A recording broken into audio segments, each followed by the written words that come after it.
At the age of 35, Emily Watson received a surprising inheritance, her late grandfather's 200-acre farm in the quiet countryside. The land had been in the family for generations, a place of hard work and fond memories. Emily, excited by the prospect of maintaining her family's legacy, was eager to move in and start a new chapter of her life. However, upon arriving at the property, she quickly noticed something was off. As she drove down the dirt road leading to the farm, her eyes were met with construction crews, bulldozers, and large signs proclaiming the arrival of new homes. Emily's heart sank as she realized that the nearby land, once untouched and tranquil, was being transformed into a massive housing development. After taking a closer look, she saw the sign for a project called Horizon Ridge Estates, promising luxurious homes. To her shock, the project was being built right on her property, a reality she hadn't expected when she inherited the land. Bewildered and frustrated, Emily knew she had to figure out what was happening before the farm she cherished was lost forever. The next morning, as Emily was walking along the edge of the property, trying to make sense of the chaos around her, her phone rang. The caller ID displayed Martha Thompson, the name of the elderly neighbor who lived in the farmhouse just up the road. Emily answered quickly, hoping for some insight. "Hello, Emily, it's Martha," came the voice on the other end. "I've been meaning to call you. There's something strange going on next door." Emily's heart raced as she listened. Martha explained that she had seen workers setting up construction equipment on Emily's land just days before. "I think they're building right on your property, dear," she added, her voice filled with concern. Emily's mind raced, trying to piece together the puzzle. "What do you mean? Are you sure?" she asked. Martha replied that she had seen a lot of activity in the area, but no one had spoken to her about it. Emily couldn't believe what she was hearing. She thanked Martha for the call and promised to investigate immediately. Emily grabbed her coat and headed out to confront the workers. What she didn't know yet was that this was just the beginning of a much larger problem. Determined to find answers, Emily wasted no time in calling the Sunny Pines Homeowners Association, HOA, hoping for some clarification. She dialed the number listed on the sign at the construction site, and after a few rings, a professional voice answered. "Sunny Pines HOA, this is Diane Reynolds speaking. How can I help you?" Emily introduced herself and explained her situation. "I believe your construction crews are working on my grandfather's land," she said, her tone firm but civil. "I want to know what's going on and why no one has contacted me about it." There was a pause on the other end before Diane responded with a calm, almost rehearsed tone. "Well, Emily, the construction is all above board. We've received all the necessary approvals, and everything is perfectly legal. I assure you, there's no need for concern." Emily's frustration began to rise. "But this is my land. I inherited it, and I never signed any agreement for this development." Diane, sounding unbothered, continued, "We understand your concerns, but all the legal processes have been followed. The development is happening on land that's zoned for it. You should have received notifications. Perhaps there was a misunderstanding." Emily felt a knot tighten in her stomach. The more Diane spoke, the more she doubted the legitimacy of the situation. "I don't understand how this can be happening. I never agreed to anything, and there's no way this construction should be taking place on my property." Diane's voice became a little sharper. "I'm sorry, Emily, but there's nothing we can do. The project is moving forward, and it's all legal." The call ended abruptly, leaving Emily seething with anger and confusion. She couldn't believe the HOA president was brushing off her concerns so easily. Emily knew one thing for certain, something wasn't right, and she wasn't going to let it go. After her unsettling conversation with Diane Reynolds, Emily decided to take matters into her own hands. She couldn't shake the feeling that something was off, and the legal dismissals from the HOA president only deepened her suspicions. That evening, as the sun set over the farm, Emily decided to search through her grandfather's old papers in the hope of uncovering something that could explain the situation. Emily rummaged through boxes in the attic, filled with faded documents, maps, and letters from her grandfather's younger years. It wasn't until she came across an old, dust-covered folder that she found something of interest. Inside were a series of property surveys and a handwritten letter from her grandfather, dated just a few months before his death. The letter, scrawled in his familiar handwriting, mentioned concerns about the boundaries of the land. Emily scanned through the documents, but her heart sank when she found a survey map that didn't match the one she had been given after inheriting the property. The boundaries on this new map were shifted, significantly so. It seemed that part of her grandfather's land had been sold or transferred without her knowledge. Emily sat back in disbelief, holding the map in her hands. The land that was now being developed by Horizon Ridge Estates was clearly within the boundaries of her property, according to this survey. She double-checked, comparing the map with the one she had received from the county office, and it was clear, there was a discrepancy. The HOA, or someone within it, had manipulated property lines to seize control of a portion of her land. She knew then that she had to take action. Emily quickly called the local office to request the official property records, and as she waited for them to arrive, she grew more and more determined to get to the bottom of this. It wasn't just a matter of land being taken from her, it was a matter of trust. Someone had been dishonest, and Emily was not going to let her grandfather's legacy slip through her fingers without a fight. As she sat there, studying the documents late into the night, Emily realized that this was more than just a mix-up, it was a deliberate attempt to seize what was rightfully hers. The fight for her family's farm was only just beginning.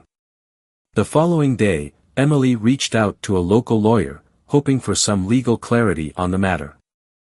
She needed someone who could help her navigate the complicated situation and confirm whether the construction was indeed happening on her land. After a brief consultation, Emily was able to schedule a meeting with a lawyer named William Carter, a well-regarded attorney with experience in property disputes. When Emily arrived at William's office, she felt a mixture of nervousness and hope. She handed him the survey maps she had found the night before, explaining the situation in detail.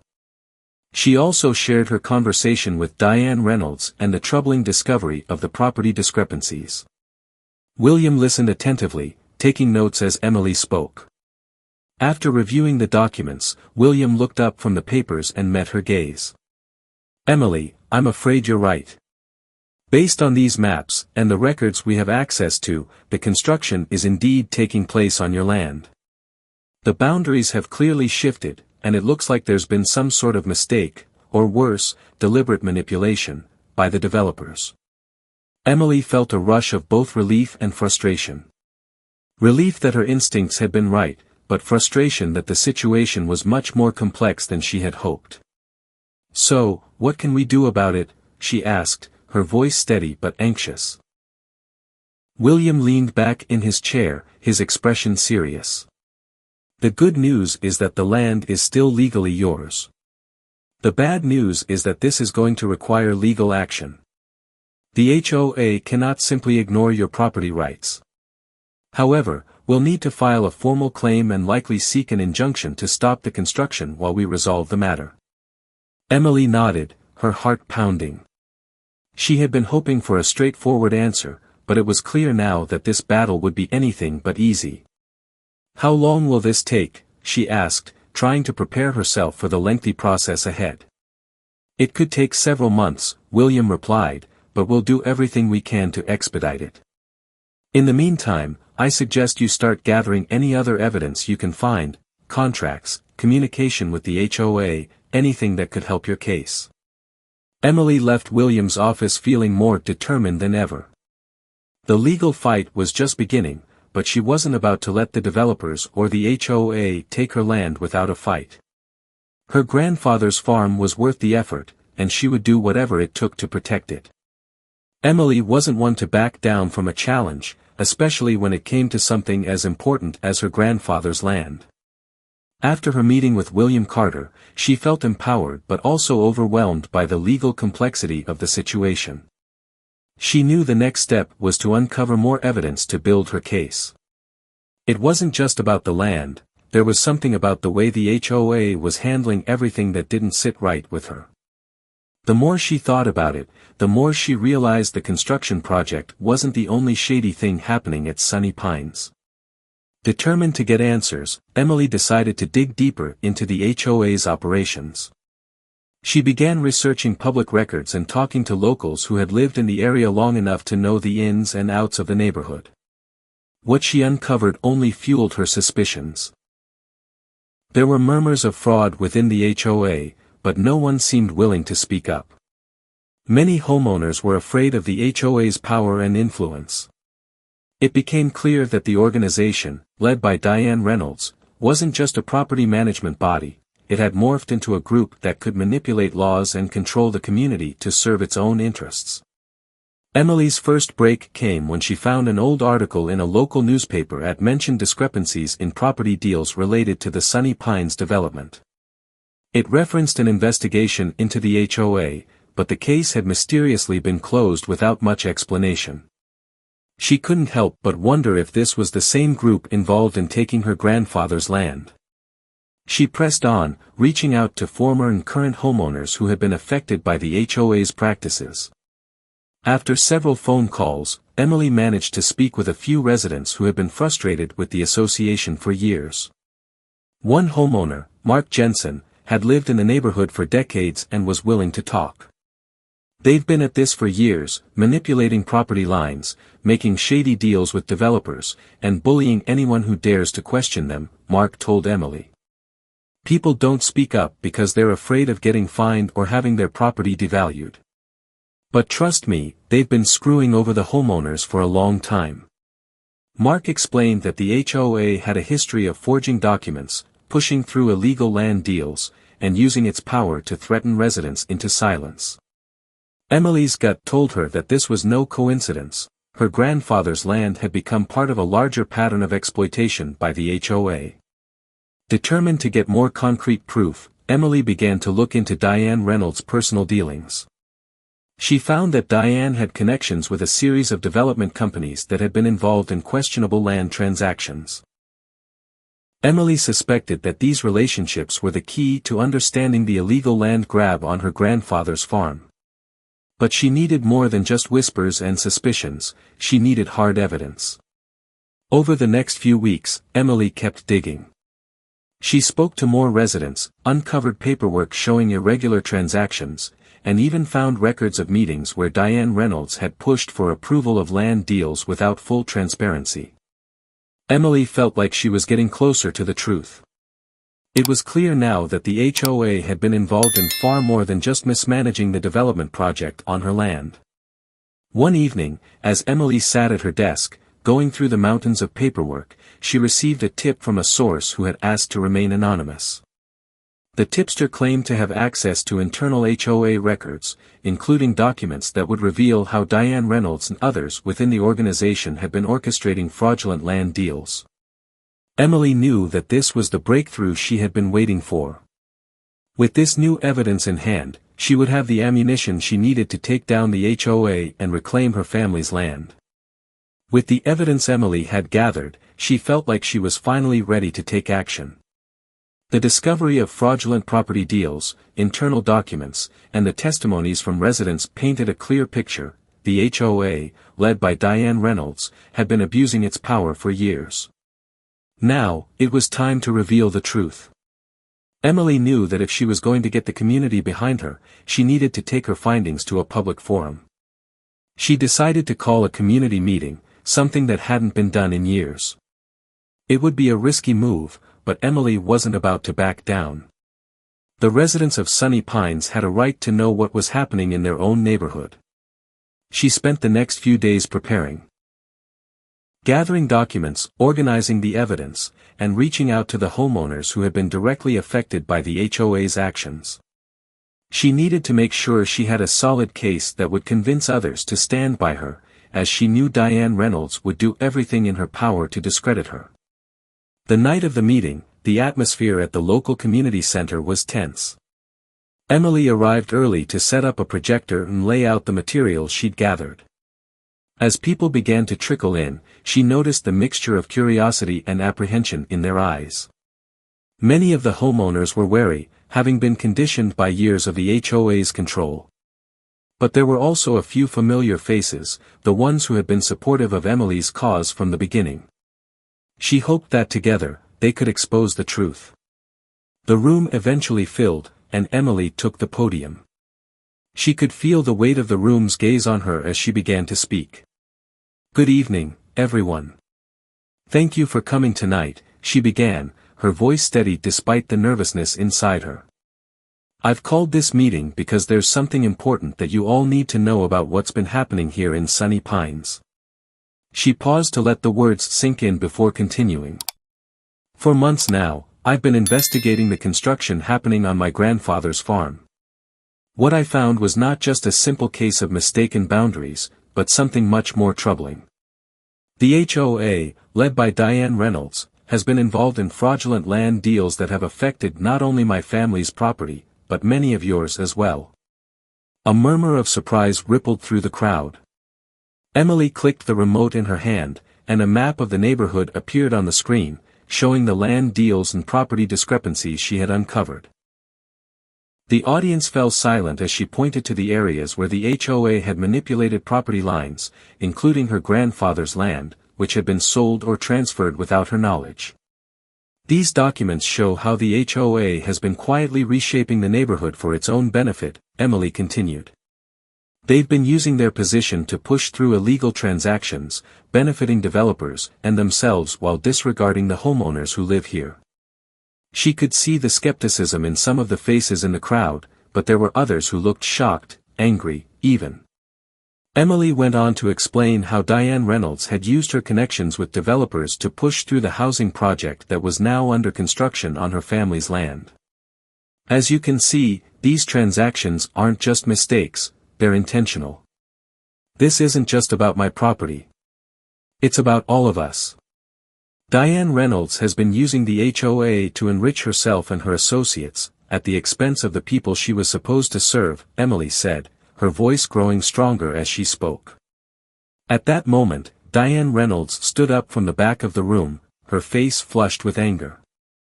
"This is outrageous," she shouted. "You have no proof of any of this. These are just baseless accusations." But Emily was ready. She clicked through to the next slide, which showed emails, meeting minutes, and other records detailing Diane's involvement in the shady land deals. "I have more than enough proof, Diane," she said firmly, not backing down. "The records speak for themselves."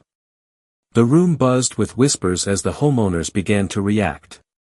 Some were visibly angry, while others looked as though they had just been hit with a wave of realization. Emily's heart raced as she watched the community slowly start to shift. She had come here to fight for her family's land, but she realized now that this was bigger than just her. This was about standing up to corruption and making sure that the residents of Sunny Pines had a voice again. A man named Henry Dawson, a longtime resident of the neighborhood, stood up. "This is the kind of thing that's been going on for years," he said, his voice thick with emotion. "I've been trying to tell people that something was wrong, but I didn't have the proof. You've shown us the truth tonight, Emily." More voices joined in, some agreeing with Henry, others expressing outrage at the way the HOA had treated them. Emily could see that the tide was turning. The people who had once been too afraid to speak up were now finding their courage. As the meeting continued, Diane Reynolds grew more agitated. She tried to interrupt several times, but Emily's supporters stood their ground. Diane's attempts to intimidate the residents backfired, and the more she tried to brush off the evidence, the more the homeowners saw the truth. By the end of the evening, the room had changed. What had started as a tense, uncertain gathering had turned into a unified force of people ready to take action. Emily had done what she set out to do. She had exposed the corruption within the HOA, and now, the community was awake to the injustice that had been happening right under their noses. "Let me know if you'd like to make any changes or additions." The community meeting had been a turning point for Emily. She had exposed the corrupt practices of the Sunny Pines HOA, and the residents of the neighborhood were beginning to rally behind her. But she knew the fight wasn't over. Diane Reynolds, the HOA president, was not one to give up easily. Emily's confrontation had only made things worse, and it was clear that Diane would do anything to protect her position and the illegal deals that had been made under her leadership. The next morning, Emily received a phone call. She recognized the number immediately. It was from Diane Reynolds. "Emily, this is Diane," came the cold voice on the other end. "I hope you enjoyed your little show last night. But I'm afraid you've made a grave mistake." Emily's stomach tightened as she listened. She knew Diane wasn't calling to apologize or make peace. This was a warning. "I'm not going to let you destroy everything we've worked for here," Diane continued, her voice dripping with venom. "You've stirred up trouble, and now you're going to pay the price for it. You've just put yourself in a position where you'll regret ever stepping into this battle." Emily could feel the weight of Diane's threats hanging in the air. She had known that pushing back against the HOA wouldn't be without consequences, but hearing it in Diane's words made it all the more real. "I'm not backing down," Emily said firmly. "You've been stealing from the residents of this community, and now it's time for you to answer for your actions." Diane let out a sharp laugh, as though the idea of Emily standing up to her was laughable. "You think I'm going to let you take this from me? You don't have a chance, Emily. We've got connections. We have power. You think anyone is going to believe you over the HOA?" Emily's grip on the phone tightened. "I have the evidence, Diane. The residents know the truth now, and there's nothing you can do to stop it." But Diane wasn't done yet. Her voice grew even colder. "You think this is over? You've just signed up for a legal battle you can't win. You've made enemies you can't even begin to understand. I will crush you, Emily. You'll lose everything. Your land, your reputation, everything." The call ended abruptly, leaving Emily shaken but resolute. She had expected some level of retaliation, but the raw aggression in Diane's words sent a chill down her spine. It was clear now that this wasn't just about property, it was personal for Diane. The HOA president wasn't going to let Emily expose the truth without making her suffer for it. For the next few days, Emily tried to focus on the case. She continued working with her lawyer, William Carter, gathering the evidence she had uncovered. But every time she checked her email, every time she looked out the window at the farm, she couldn't shake the feeling that something was coming, something bigger than the threats Diane had made on the phone. That something came one afternoon when Emily found an official-looking letter in her mailbox. It was from a law firm that she didn't recognize, and the letterhead was a stark reminder of the power and resources Diane Reynolds had at her disposal. Emily opened the letter carefully, her heart racing as she read the words. The letter was a formal notice of legal action. Diane Reynolds, backed by the Sunny Pines HOA, was suing Emily for defamation, harassment, and interfering with a legal development project. The letter warned her that if she didn't retract her claims and cease her efforts to expose the HOA's corrupt practices, they would take further legal action, which could result in significant financial damages and the potential for a court order to remove Emily from her grandfather's property. Emily felt her stomach drop as she read the letter again, disbelief taking over. This was exactly what Diane had threatened. The HOA had the resources to drag her through a lengthy legal battle, and with the stakes as high as they were, Emily knew she couldn't fight them alone. The letter seemed like a calculated move to wear her down, to break her spirit before she could make any more headway in her case. But Emily wasn't easily intimidated. She had been through too much already to let Diane or the HOA have the final say. She picked up the phone and called William Carter. "They're suing me," she said, her voice tight. "They're trying to scare me into backing down." William's tone was steady, though Emily could hear the concern in his voice. "I'm not surprised," he said. "But we'll fight this. They're using intimidation tactics, and we can't let that stop us.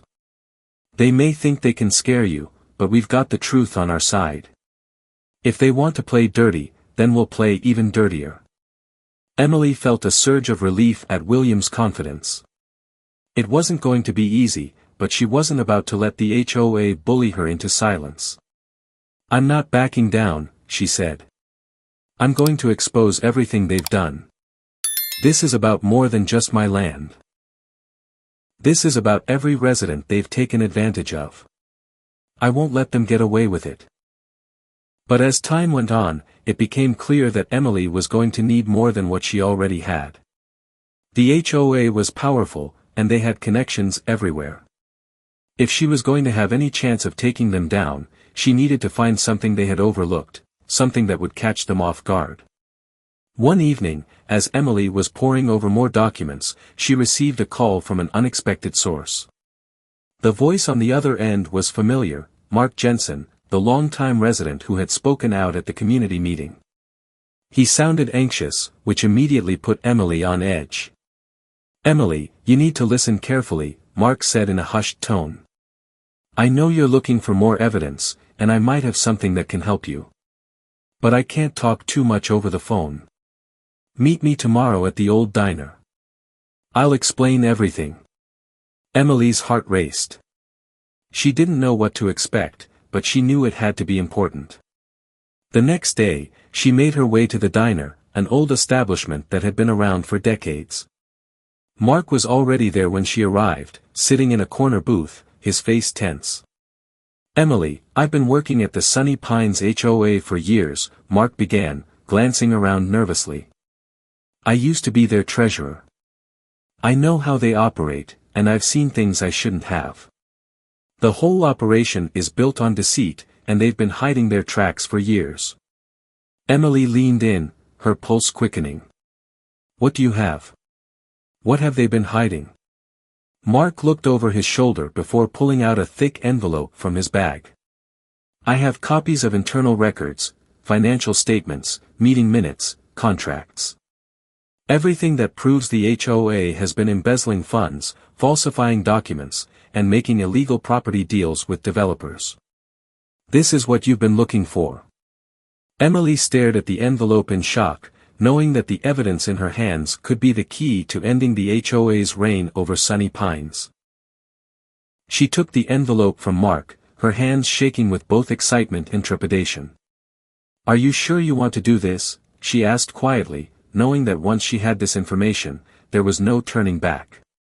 Mark nodded. I'm done. I can't keep enabling them. What they've done to this community, what they did to your grandfather's farm, it's wrong. I'm with you now. Just make sure you use this carefully. If they find out I've given you this, it won't be good for either of us. I'll make sure this counts, Emily promised. That evening, Emily sat down at her kitchen table, carefully reviewing the documents Mark had given her. The financial records were damning, multiple accounts of funds being diverted to personal accounts controlled by Diane Reynolds and several of her associates. There were also records of meetings where Diane had pushed through deals with developers under questionable circumstances, bypassing legal requirements and taking advantage of homeowners. The documents even showed how the HOA had falsified property boundaries in order to facilitate the construction project on Emily's grandfather's land. It was clear now, Diane Reynolds had been orchestrating a massive scheme, and Emily had the proof to bring it all down. She knew that this was the smoking gun she had been waiting for. With this evidence, she could show that the HOA's entire operation was based on corruption, manipulation, and fraud. But Emily also knew that just having the evidence wouldn't be enough. She needed to present it in a way that would force the authorities and the residents of Sunny Pines to take action. She couldn't do this alone. She needed the support of the community, and she needed to make sure that Diane Reynolds couldn't use her power to cover everything up. Over the next few days, Emily worked tirelessly to put together a comprehensive case. She compiled the documents, made copies, and even organized a list of witnesses who could testify to the HOA's wrongdoing. She knew that the legal battle ahead would be long and difficult, but she was more determined than ever. This wasn't just about reclaiming her grandfather's land, it was about standing up for every resident who had been taken advantage of by Diane and the HOA. As Emily prepared to present her findings to the authorities, she couldn't help but think of her grandfather. He had worked so hard to build this farm, to make it a place of peace and security for his family. Now, Emily was fighting to preserve that legacy, not just for herself, but for everyone who had been wronged by the HOA. When the day came to meet with William Carter, Emily was ready. She laid out everything she had gathered, from the financial records to the witness statements. William took his time reviewing the material, his brow furrowed as he went through the evidence. Finally, he looked up at Emily, his expression a mix of admiration and determination. "This is it, Emily," he said. "We have everything we need. With this, we can take down the HOA. Diane Reynolds won't be able to deny any of this. It's time to take action." Emily nodded, a sense of resolve settling over her. This was it, the moment she had been waiting for. The fight for her grandfather's land was far from over, but with this evidence, she had a real chance of winning. She had the truth on her side, and that was all she needed. "Let me know if you'd like any changes or additions." With the weight of the evidence in her hands and a legal battle ahead of her, Emily knew it was time to take the next step, not just for her grandfather's farm, but for the entire community of Sunny Pines. She had fought to expose the corruption within the HOA, but now she had to offer solutions. The residents of the neighborhood had been through so much, and she wanted to make sure that the changes she proposed would create a better, more transparent future for everyone. Emily called another community meeting, this time to propose a way forward. As the residents gathered, Emily could see the mixture of hope and apprehension in their faces. They had already been through so much, and now they were looking to her for guidance. "Thank you all for coming," Emily began, her voice steady with purpose.